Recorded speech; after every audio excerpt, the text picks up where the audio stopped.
ETP प्लांटના 4 કામદારના મોતનો મામલો civil હોસ્પિટલના પીએમ રૂમ પર મૃતકના પરિવાર સાથે જોડાયા સામાજિક આગેવાનોના મૃતકના પરિવારને મળ્યા। સામાજિક આગેવાનો પીએમ રૂમ બહાર ધરણા પ્રદર્શન કરવા બેસ્યા। સામાજિક આગેવાનોની માંગ રતિ જ્વેલર્સના માલિકની ધરપકડ નહીં થાય ત્યાં સુધી મૃતદેહ સ્વીકારવાનો ઇનકાર કર્યો।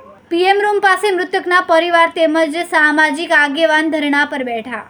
જે મારું નામ સાગરભાઈ સાલુંકે છે।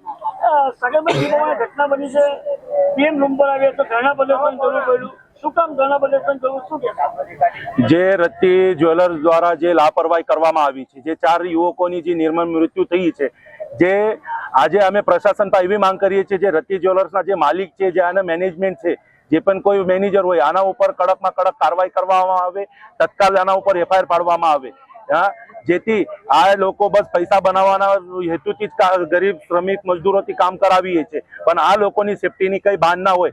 આજે આ લોકોની લાપરવાહીના કારણે 4 યુવકોની જે નિર્મમ મૃત્યુ થઈ છે, આના જવાબદાર કોણ છે? તો અમારી માંગણી પોલીસ પ્રશાસન છે એટલી છે કે આના ઉપર એફઆઈઆર પાડવામાં આવે અને તત્કાલ આ લોકો ગરીબ પરિવારને ન્યાય મળવામાં આવે એવી અમારી માંગણી છે।